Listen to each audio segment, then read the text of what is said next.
Hey, what's up? Lightboltjoe here. Today we're going to discuss the 2020 horror film, The Old Ways. This is an hour and a half, super quick, super scary. It was so perfectly paced. This film is in English, Spanish, and Nahuatl. Um, Natives in due north of Central America, so like central southernish Mexico. They still speak Nahuatl there, and that's like a old Aztecian language. Um, Natives within regards to that particular area prior to the Spanish Inquisition, Aztec, Mayan, Incan. So this was Aztecian. Nahuatl was spoken as an Aztecian language, and so to have it still being spoken is pretty cool. Now, this is about this girl Christina. She's an American journalist. She goes back to the homeland. She's of Mexican descent. She goes back to Mexico to do this project on local history and magic and stuff like that, Mahica stuff like that. Um, Mahica magic. There we go. Excuse me. Shadow Bruja magic, and so it's an exorcism of the demon story, and why is she kidnapped then from these two people and her cousin, to get this demon out. Who is this demon? Why is it there? And who's this boy who happens to be this demon?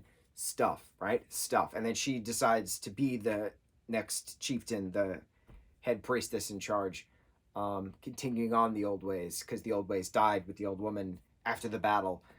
It was so wild because I've read the Shadow and Dagger books. I've read the not Shadow and Dagger. Ballad and Dagger. Excuse me, Ballad and Dagger books. I've read the Paulo Santiago books. I've read the Stormrunner books. So like to have a decent understanding of Bruja magic and that whole Mahica culture of practicing this type of magic, this type of exorcism, this mainstream would call it voodoo. It's not. Voodoo's more Caribbean, which then migrated north and is still within that particular region, but this is more southwest of that voodoo. Shadow Bruja is like here in the north within the mainland, not the islands. So it's pretty neat having this understanding by reading these books for quite some time, and then to see it in real life translate. I'm like, oh, bro, the Shadow Bruja magic is just so awesome. It's just so cool, and it's so like visceral because it's so like gritty and authentic. It's just wonderful. It's wonderful to see it. It's wonderful to read it. But then there's a difference between when you read something and the pictures in your head, right? You can visually see that what's going on with the characters and stuff, right? Like magic's happening, spells are being cast, and like stuff is happening, right? And like monsters are being destroyed, and then like the big monster destroying at the end is not the big monster destroying at the end. There's another monster destroying at the end. It was wonderful.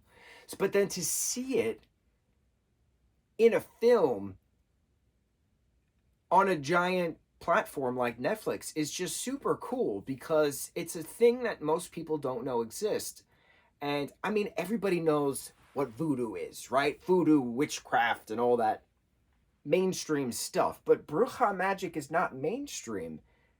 But it's becoming mainstream. It's very interesting how I've read 3 different book series about it, involving it, not specifically about it, involving it. Certain characters delve into different pasts and family histories and things, and can do certain things and whatever, right?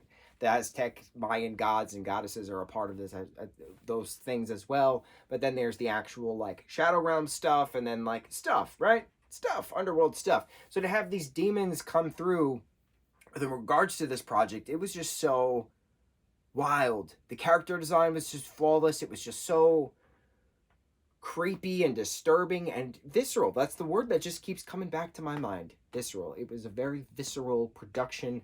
It was very authentic. Having those costumes, individuals, the constant blood and just the putting the hand in the stomach to get the snake out. Bro, I freaked out. It was some scenes I had to turn away because it was just too much, but it was so wonderful. It was so wonderful. I'm happy that I finally got to see it. It's been on my list for a while. That's the purpose of us doing these reviews, is this current batch of reviews, because I've had films in my list for quite some time and I never got the chance to watch them. I was just gonna say never got the chance to read them. That's what my TBR list is, my to be read list.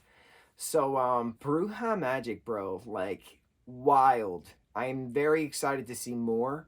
I want recommendations of other Bruja Magic films, Bruja films. I want to see it. I want to see it all. I want to see the authentic indigenous grit to it. I want to see it. I know I'm gonna love it, and it's gonna be great. I can't wait. The old ways. On to the next review. Which mahalo.